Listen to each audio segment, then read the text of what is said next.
السلام علیکم، welcome to my YouTube channel MR Islamic centre. آج کا ہمارا ٹاپک ہے حضرت شیث علیہ السلام اور قابیل کا واقعہ۔ حضرت آدم علیہ السلام کی وفات کے بعد ان کے بیٹے حضرت شیث علیہ السلام نے ان کی ذمہ داریاں سنبھال لیں۔ اب تبلیغ کا کام انہیں کرنا تھا۔ ادھر قابیل جو نرم زمین میں جا بسا، اس کی اولاد نے فتنہ و فساد اور سرکشی کی زندگی اختیار کی۔ انہوں نے قتل و غارت کا بازار گرم کر دیا۔ یہ لوگ حضرت آدم علیہ السلام کی قوم کے پاس سے گزرتے تو وہاں بھی فساد پھیلا دیتے۔ ابن عباس رضی اللہ عنہما ارشاد فرماتے ہیں کہ پرانے زمانے کی جاہلیت کی طرح اپنے بناؤ کا اظہار نہ کرو۔ اس وقت دو نسلیں آباد تھی، ایک پہاڑ پر اور دوسری نرم زمین پر۔ پہاڑوں کے مرد خوش شکل اور عورتیں سیاہ فام تھی، جبکہ زمین والوں کی عورتیں خوبصورت تھی اور مردوں کے رنگ سانولے تھے۔ اب ابلیس نے اپنا کام شروع کیا۔ وہ انسانی شکل میں نرم زمین والوں کے پاس آیا اور ایک شخص کا غلام بن کر رہنے لگا۔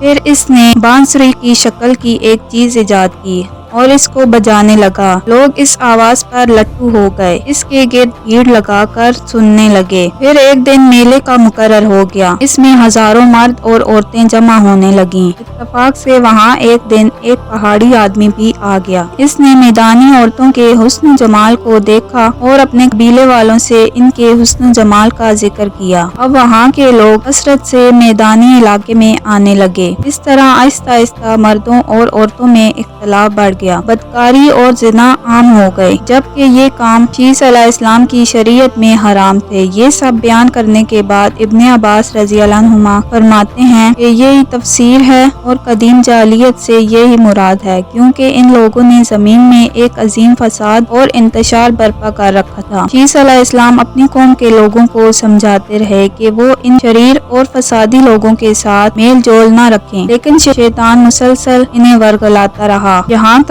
کہ شیث علیہ السلام کے ساتھ بہت تھوڑے لوگ رہ گئے اور قابیل کی قوم میں بہت اضافہ ہو گیا۔ لوگ یوں ہی زندگی بسر کرتے رہے۔ رسول اللہ صلی اللہ علیہ وآلہ وسلم نے فرمایا، اللہ تعالیٰ نے اپنے انبیاء پر 100 صحیفے اور 4 آسمانی کتابیں نازل فرمائیں، جن میں سے 50 صحیفے حضرت شیث علیہ السلام پر نازل فرمائے۔ حضرت شیث علیہ السلام اپنے والد حضرت آدم علیہ السلام کی وصیت کے مطابق تبلیغ دین کے فریضے کو ایسے طریقے سے انجام دیتے رہے۔ جب ان کی موت کا وقت قریب آیا تو انہوں نے اپنے بیٹے کے حق میں وصیت فرمائی اور آپ کی اولاد آپ کے کام کو بڑھاتی رہی۔ دوسری طرف قابیل کی نسل اس قدر بے باک ہو گئی کہ وہ حضرت شیث علیہ السلام کی آل اولاد پر حملہ آور ہوتے اور اناج وغیرہ لوٹ کر لے جاتے۔ دنیا کی پہلی جنگ بھی ان دو نسلوں کے درمیان ہوئی۔ جنگ کی وجہ یہ تھی کہ قابیل اپنے بیٹے کی شادی حضرت شیث علیہ السلام کی بیٹی سے کرنا چاہتا تھا،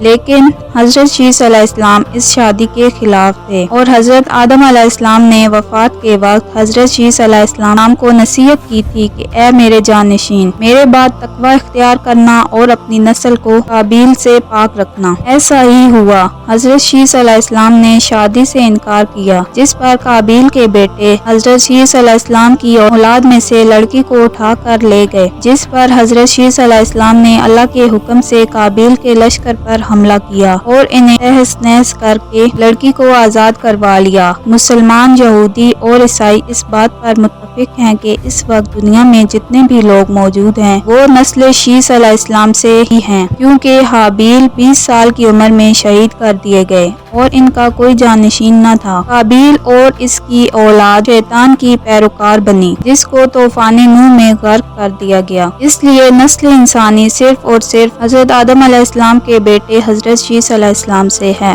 علامہ ابن کثیر قصص الانبیاء میں لکھتے ہیں کہ حضرت شیث علیہ السلام نے اپنی وفات کے وقت اپنی کثیر اولاد میں سے اپنے بیٹے حضرت انوش علیہ السلام کو جانشین مقرر کیا۔ انوش کے بعد کینان ان کے جانشین مقرر ہوئے۔ کینان کے بعد میلائل جانشین ہوئے۔ یہ میلائل ہی تھے جنہوں نے سب سے پہلے قلعوں کی بنیاد ڈالی اور انسان کو قلعہ بنانا سکھائے۔ اس کے علاوہ انہوں نے ہی شیطان اور اس کے پیروکاروں کو انسانی بستیوں سے نکال کر ویرانوں اور جنگلات کی طرف بھیج دیا۔ 40 سال حکمرانی کے بعد انہوں نے اخنون کو اپنا جانشین مقرر کیا۔ شعور روایات کے مطابق اخنون ہی حضرت ادریس علیہ السلام تھے۔ حضرت شیث علیہ السلام کی وفات 912 سال کی عمر میں ہوئی۔